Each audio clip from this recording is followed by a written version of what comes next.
Hi guys, it's Antoinette and welcome back to my channel. Now I put out a video like background into how I got into properties. I didn't have time to do a sit down video, so I was driving and I just started recording. I put the video out and then I went on Instagram stories and I said, if anyone has any questions, just DM me, just let me know. And I woke up the next day and I was like, what have I got myself into? Like, I feel like you guys were just asking questions. People hadn't even watched the video and they were just asking me questions.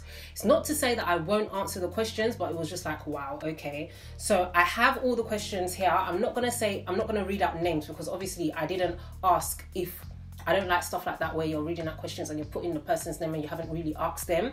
So it could have been you're probably asking this as a private thing. So I'm not gonna call out names, but I'm gonna answer all the questions that I got. They're all listed here, and everything I'm talking about is from my experience. This is to say that there's so many other ways of doing it. Other people might do it in another way, but I'm just going to answer everything that you've asked me from my perspective and from my experience.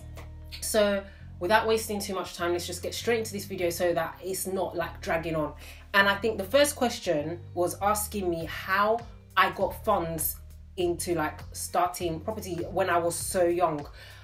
If you actually watch the video that I put out, I answered the question in that video, because I don't know if they're alluding to the fact that did I get, because sponsorship, basically nobody sponsored me. My parents were not in the position to do that, and I didn't even bother to ask them. It was something that I knew their financial situation at the time. I knew they were just building up on their savings and their investments. So no, I didn't get any handouts, if that's what you mean, and I didn't get any fundings from anywhere.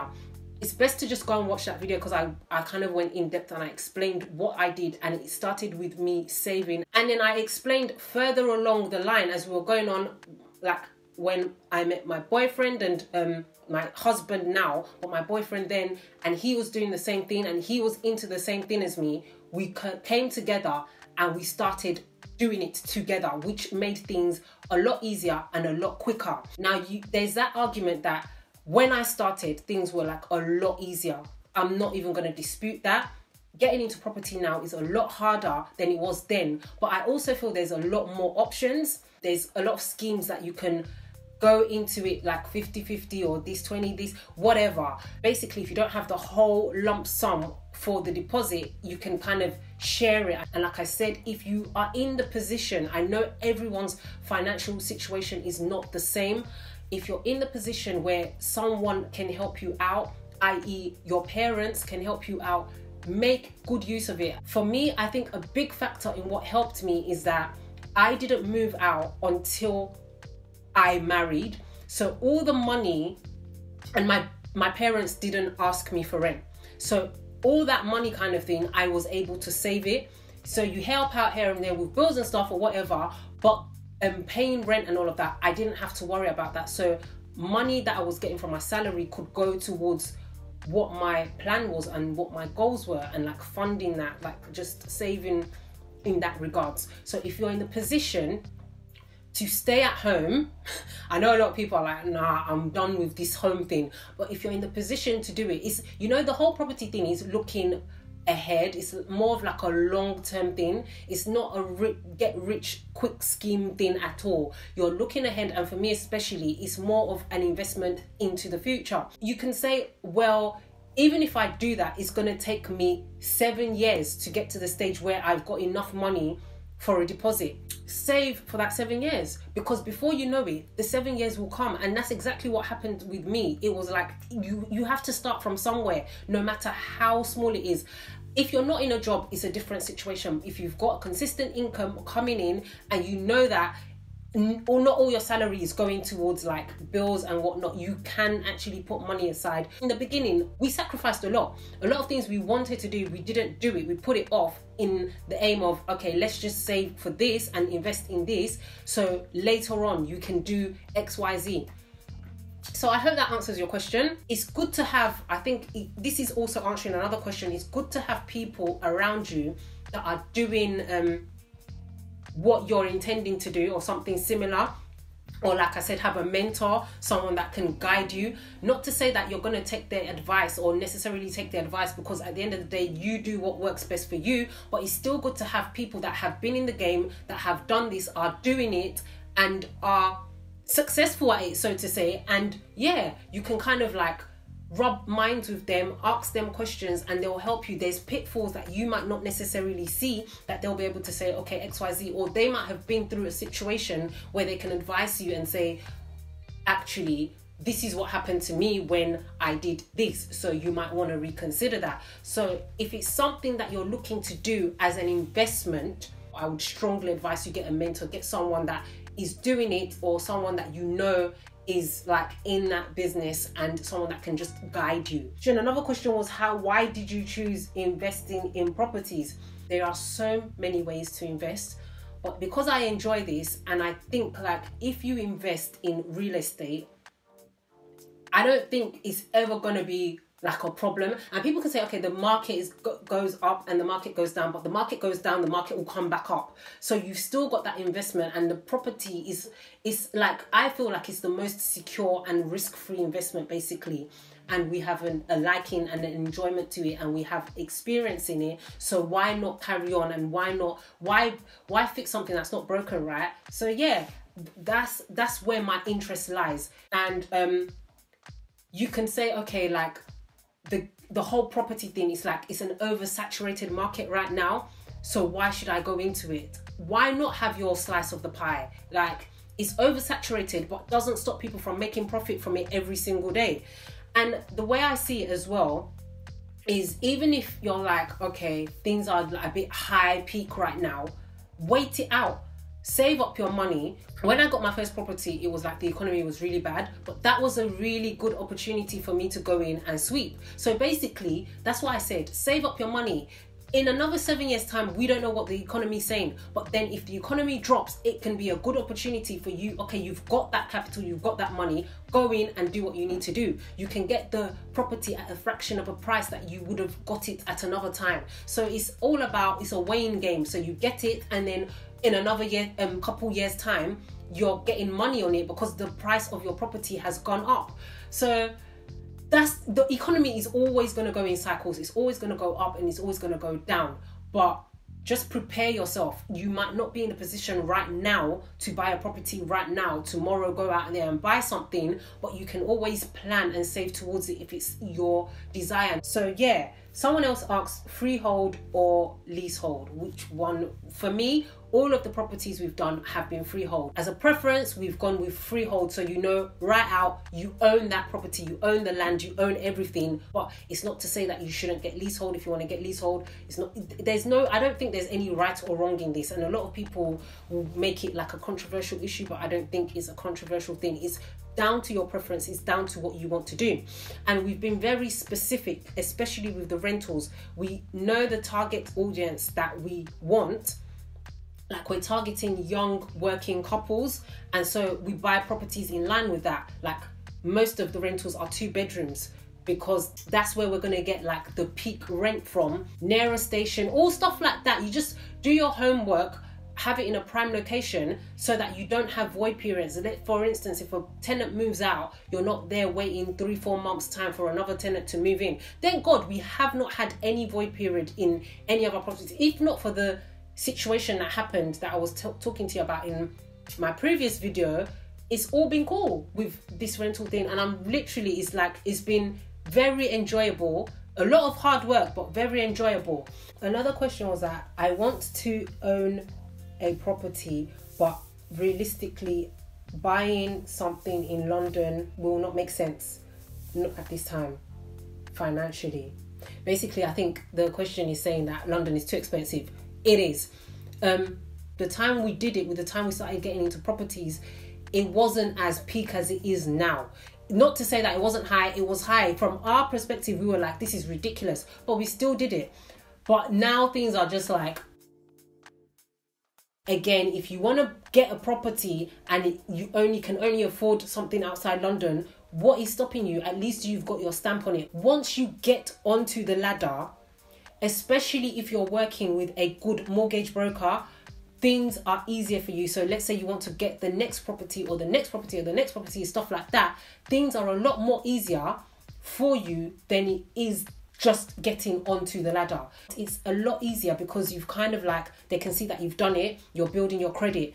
And in line with that, if you're working right now, try and stay consistent with like keeping your finances in check, not like going out on your overdraft, going over your overdraft limit, stuff like that. This is where discipline, financial discipline comes in, because they look at these things when you want a mortgage. So you want to kind of be making sure that you're building your credit, and it's like the banks are not scared or worried to give you the money that you need for your property. Another question was like, how much did you spend on renovating, decorating the properties once you've got them? It's all relative to the properties. Like the last property that I mentioned in my previous video, when we got that property, we did absolutely no work on it, because when we bought it, it was in an immaculate condition. This has not been the same story as other properties where we've literally had to like strip everything down and start from scratch to make it what it needs to be. So it obviously depends on the property that you're getting and the condition that it's in. I personally like renovation projects. I like starting from scratch, seeing something that's run down and doing it up. And my only advice in that is, don't spend too much money. If it's a rental, don't go to town. Don't do it up as though you are going to live in the house. Just basically have in mind that this is a business thing. I think that was the first lesson that I learned.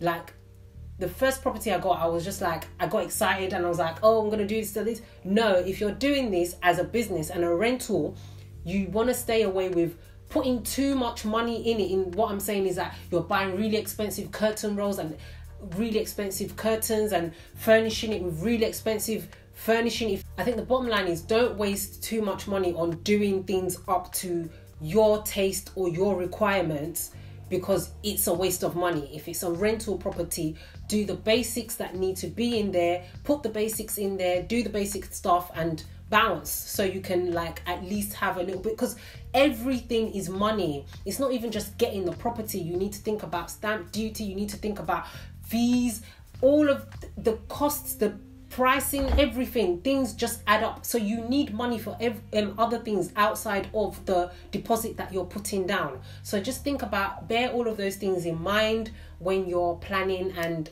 another question, I think obviously this person has watched my video, was like, did the incident with the tenant not paying rent leave a strain on your marriage, and do you and your husband have disagreements? Disagreements, no, not anymore. At the start, yes, but I think we've got to the stage where we each know our strong points, so we just focus on doing what our strong points are. I'm very good at managing, very good at admin side of things, organization, the paperwork, all of that thing, filing, being on top of, is this outstanding, is this, I kind of stick to all of that kind of stuff and that side of things. My husband is very good with like DIY stuff, even though we do have disagreements on, like, I'm kind of the kind of person, I'll go into something and if the line's not straight, I can see that it's not straight, whereas my husband's like, does it really matter? So if we do have disagreements, it's probably on, oh, is that line straight? But mine, that's just a minor thing. But major disagreements, no. He's very good with and relating to stuff like the builders and doing DIY and stuff like that. So I let him handle that, and he lets me handle like the organization and the paperwork side of stuff. And if you're going to go into this, you know that it's going to be a lot of paperwork and a lot of organizing. You need to stay on top of things. So the whole situation with the tenant, it didn't leave a strain on our marriage because we didn't let it.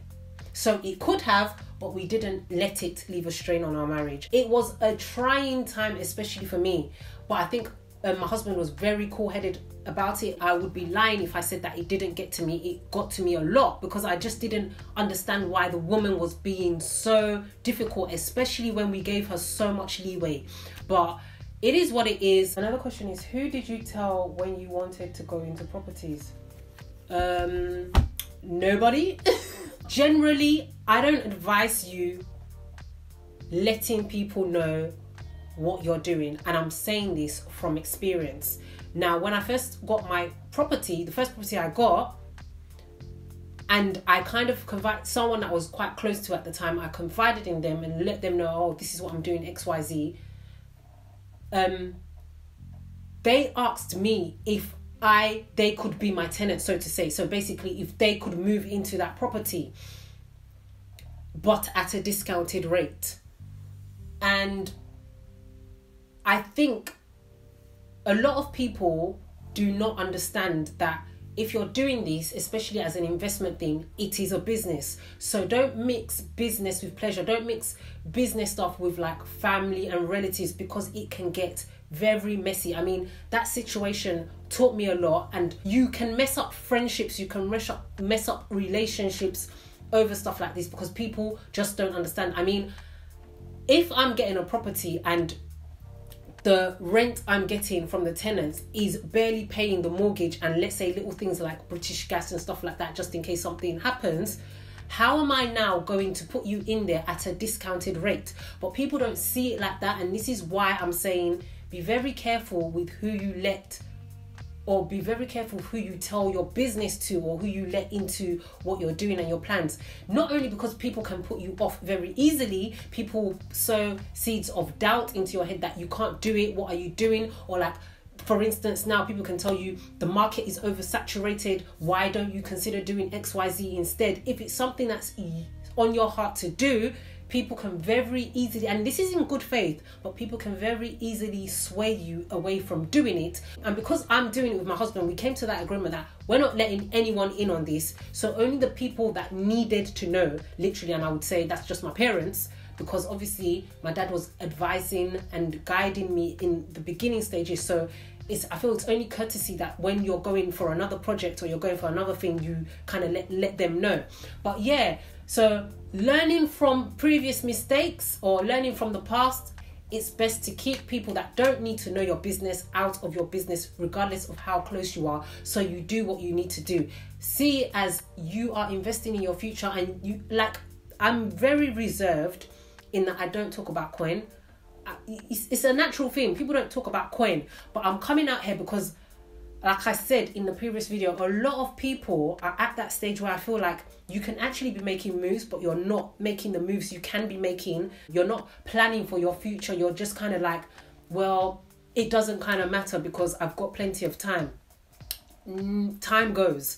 So yeah, and a lot of people have been asking me, especially from my old church, like they know that I'm into it, because when I was speaking to the youth there, a lot of them are now getting to the stage where they're thinking about doing this, and people come up to me, they ask me questions. So I thought I might as well share it, because a lot of people do know. So yeah, I'm gonna leave it there, guys. I don't want this video to be excessively long. If you guys have any specific topics you want me to cover as a video on its own, just let me know. I will gladly do that. And feel free to subscribe if you're not already subscribed to my channel and you like the content, so you keep up to date with what I'm putting out there. Give it a thumbs up if you enjoyed the video and you want more of this kind of stuff. So I'll leave it there for now. Remember that it's one step at a time to becoming confident. Remember, it's baby steps, little steps, bit by bit. You get there, you build what you want to build, you build your life, you build your future. With God backing you as well, you go places. All right, guys, until the next video. See you.